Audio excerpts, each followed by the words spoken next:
গোয়াতে এসেও ঠকে যাচ্ছিলাম। সাউথ গোয়ার কোলা বিচে যাব আর কায়াকিং করব না, এটা কি হতে পারে? তো আমরা সকাল সকাল বেরিয়ে গেলাম কোলা বিচের দিকে। রাস্তায় যেতে যেতে বেশ দেখা যাচ্ছিল অনেকগুলো বোট। কায়াকিংটা এখান থেকেই করছিল অনেকেই, দুদিন আগে দেখছিলাম। বাট এখন কিন্তু একটাও মানুষ নেই। এখানে কিছু ভদ্রমহিলা দাঁড়িয়ে ছিল, আর এখানে প্রত্যেকটা মানুষই বারবার এই যে বাইকগুলো যারা দাঁড়িয়ে আছে আমাদেরকে জিজ্ঞাসা করছে, আমাদের মতো যারা যাচ্ছে সবাইকেই জিজ্ঞাসা করছে কায়াকিং করবেন, কায়াকিং। আর আমরা তো বেরিয়েছিলাম কায়াকিং করতেই।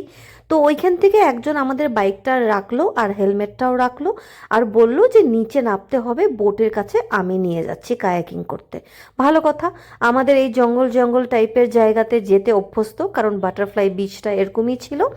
তো আমরা যাচ্ছি আর আমি মনে মনে ভাবছি, না, আমি তো ইউটিউবে দেখেছি, গুগলে দেখেছি, এরকম তো এত খালি ছিল না, অনেক লোক থাকবে, অনেক জল থাকবে, বোটগুলো অনেক সুন্দর সুন্দর হবে।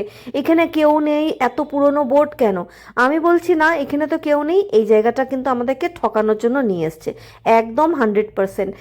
এটা কোলা বিচ নয়, কেউ কোলা বিচে যাওয়ার পথে একটা কোনো কিছু জায়গা হবে, এখানে একটু চিট করে হয়তো মানুষের সাথে। তো আমরা কোনো রকমে বেঁচে গেছি। এটাই আমি বলবো যে হ্যাঁ, এরকমও হয়তো হয়। এটাও একটা ব্যবসা, ট্যুরিস্ট প্লেসে এখানেও তো এতগুলো বোট আছে, তার মানে হতো। এখন জলটা নেই, একদম মানে পায়ের হাঁটুর নিচে জল, সেখানে নাকি আমি কায়াকিং করবো, আর এত নোংরা জায়গায়। আমি ভাগ্যিস ওখান থেকে বেরিয়ে এসেছি। পার হেড 500 টাকা করে বলছিল, কিন্তু কায়াকিং আরও বেশি, 800 রুপিস করে কায়াকিং হয়। ও কেন 500 টাকায় দেবে আমাকে? এই ভেবে আবার ফিরে আসলাম। ফিরে এসে রওনা দিয়েছি আমাদের কোলা বিচে। এটা হলো রাস্তা আসল কোলা বিচে যাওয়ার। একেবারে বাটারফ্লাই যেরকম ছিল, বাটারফ্লাই বিচ যাওয়ার রাস্তাটা সেরকমই, কিন্তু এটা আরও একটু বেশি ভয়ঙ্কর। আমরা যেতে যেতে ভাবছি রাস্তা হারিয়ে যাচ্ছি না তো, কারণ এখানে এইসব বিচগুলোতে না সত্যি কাউকে দেখা যায় না, কোনো বাড়িঘর নেই যে রাস্তা জিজ্ঞাসা করব। গুগল অনেক সময় উল্টোপাল্টা করছে, কারণ নেটওয়ার্কটা ফল করছে মাঝে মধ্যে।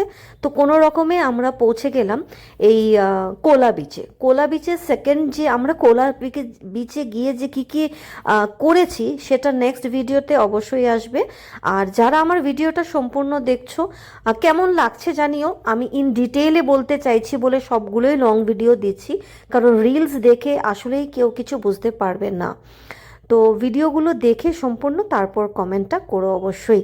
আর চেষ্টা করো যারা ইন্ডিয়াতে থাকে, হ্যাঁ, সাউথ গোয়া ভিজিট করার জন্য। আর ওইখানে অথেন্টিক গোয়ান কুজিন মানে মাছ খাওয়ার জন্যে। মাছগুলো ভীষণ টেস্টি, কিন্তু অনেক কস্টলি। বাট হ্যাঁ, মাছ না খেয়ে গোয়া থেকে কেউ ফেরে না, এত সুন্দর সুন্দর ভ্যারাইটি।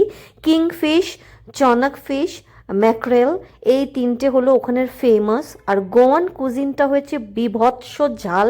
যারা ঝাল খেতে পারে না তারা গোয়ান কুজিনটা না খাওয়াই বেটার। চলে এসছি আমরা কোলা বিচে। যারা দেখবে কমেন্ট করো।